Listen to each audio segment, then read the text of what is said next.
Hai, perkenalkan nama saya Evariani Cynthia Janelari.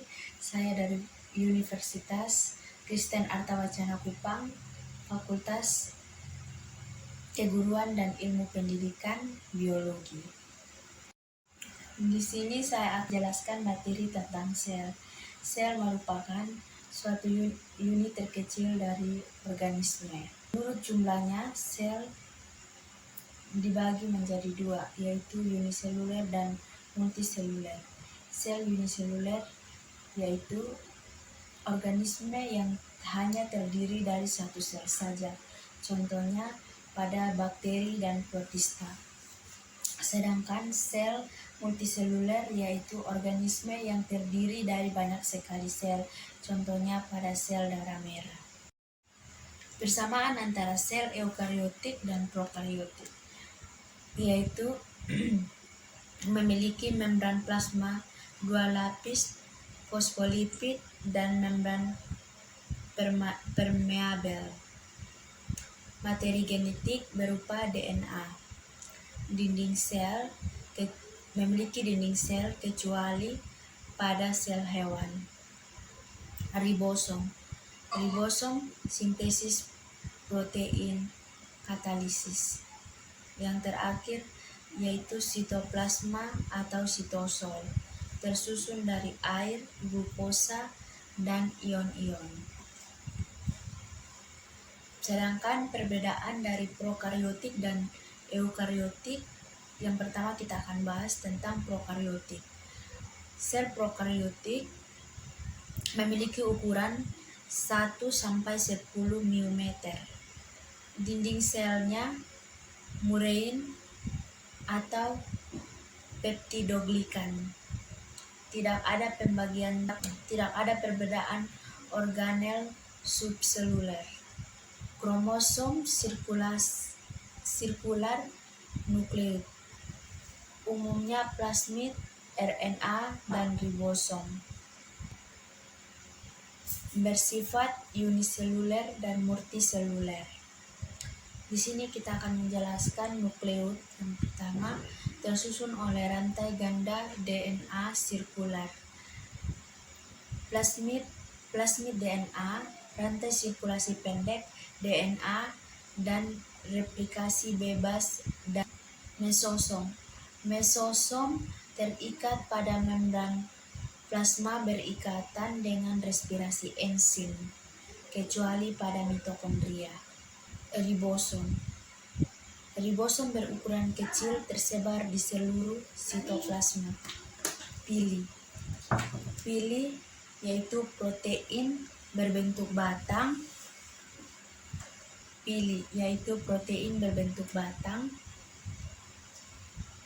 Dan perlekatan sel-sel dan DNA transfer.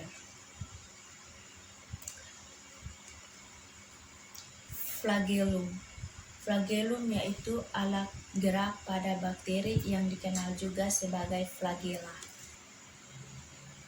Sel wall bersifat kaku dan terbuat dari murein, yaitu polisakarida terhubung silang dengan rantai peptida.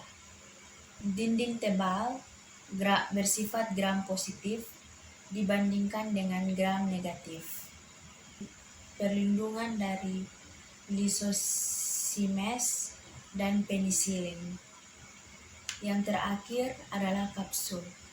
Kapsul tersusun dari lapisan lendir dan membantu bakteri membentuk koloni.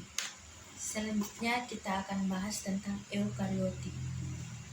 Eukariotik berukuran 10-100 mm. Dinding selnya hanya pada tumbuhan, fungi, dan protista. Pembagian tugas antara bagian-bagian sel sangat jelas. Terkait pembagian tugas antara bagian-bagian sel sangat jelas terikat dengan membran lipid.